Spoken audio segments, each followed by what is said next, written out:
இன்னைக்கு இயேசு கிறிஸ்து சிலுவையில் பேசின முதலாம் வார்த்தை குறித்து நம்ம தியானிக்க போறோம். அது என்னன்னு சொன்னா மன்னிப்பு. லூக்கா 23:34 வாசம் பார்த்தீங்கன்னா ஆண்டவர் சொல்றாரு, அப்போது இயேசு பிதாவே உங்களுக்கு மன்னியும், தாங்கள் செய்வது இந்த இன்னதென்று அறியாது இருக்காங்க. இன்னைக்கு பல நேரங்கள் கூட நம்ம கூட என்ன செய்யறோம்னு சொன்னா ஆண்டுக்கு அதிகமாக பாவம் செய்யும், ஆண்டோட நம்ம அதிகமாக துக்கப்படுத்துகிறோம், கடைசியில் ஆண்டோட போய் மன்னிப்பு கேட்கிறோம். இன்னைக்கு பல என்ன செய்யறான்னு சொன்னாங்கன்னா, நம்ம பாவம் செஞ்சுட்டு எத்தனை தடவை தான் நம்ம மன்னிப்பு கேட்கிறேன்னு சொல்லி தான் பாவத்திலே இன்னும் சிக்கி இருக்கிறாங்க.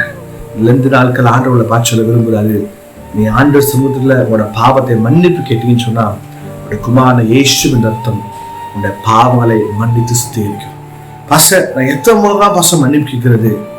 நான் சொல்றேன், லூக்கா 19 ஒரு சம்பவத்தை வாசிக்கிறோம். 2 குமாரர் இருக்கிறாங்க. 2வது பிள்ளை எல்லாத்தையும் அப்பாட்ட சொத்து வாங்கிட்டு தூர தேசத்துக்கு போய் எல்லா பணத்தை விரையமா செலவழிக்கிறான்.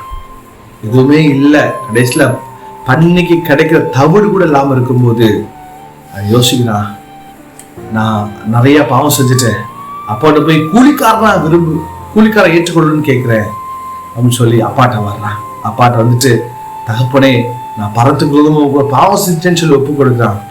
அப்பா அவனை கூலிக்காரன் அல்ல, அப்பா அவனை தான் பிள்ளையை ஏற்றுக்கொள்கிறான். இந்த காலையில் உங்க வாழ்க்கையில கூட உங்க பாவம் எவ்வளவு பெரிய ரத்தாபர சிவப்பா இருந்தாலும் உன்னை பாவத்தை மன்னித்து ஏற்றுக்கொள்ள அவன் உண்மையில ஒரு இருக்கிறார். சரி பாஸ்டர், என் பாவத்தை கர்த்தர் மன்னிச்சு வரா, கண்டிப்பா மன்னிப்பார். இன்னொரு விஷயம், மற்றவங்க உங்களுக்கு செய்த பாவத்தின் தப்பிதவரை நீங்க மன்னிக்கணும். பல என்ன செய்வான்னு சொன்னா, எனக்கோ பேசின வார்த்தை, எனக்கோ செய்த காரியத்தை மன்னிக்காம வைராக்கியத்தோடு கூட இருப்பாங்க. இல்லைங்க, ஆண்டவர் எப்படி உங்க பாவத்தை மன்னிச்சாலும் மற்றோட பாவத்தை மன்னிங்க, கர்த்தர் ஆசீர்வதிப்பார். ஜெபிக்கலாமா? பரிசுத்த பிதாவே, ஆண்டவரே இந்த காலையில் எங்க கூட பேசுனீங்கப்பா, நாங்கள் யாரெல்லாம் மன்னிக்கலையோ எல்லாத்தையும் மன்னிக்கிறோம். என்னோட பாவத்தை எல்லாத்தையும் கர்த்தர் கழுவுங்க, சிலுவை சிந்தப்பட்ட ஏசத்தா கர்த்தர் மன்னித்து ஏற்றுக்கொள்ளப்பட்டு ஜெபிக்கிறோம். ஆண்டவர் நிகழ்ச்சி ஒவ்வொரு கர்த்தர் ஆசீர்வதிப்பார். அவருடைய பாவத்தை கர்த்தர் மன்னித்து பிள்ளையா ஏற்றுக்கொள்கிறார். இயேசுவின் நாமத்தில் பிதாவே.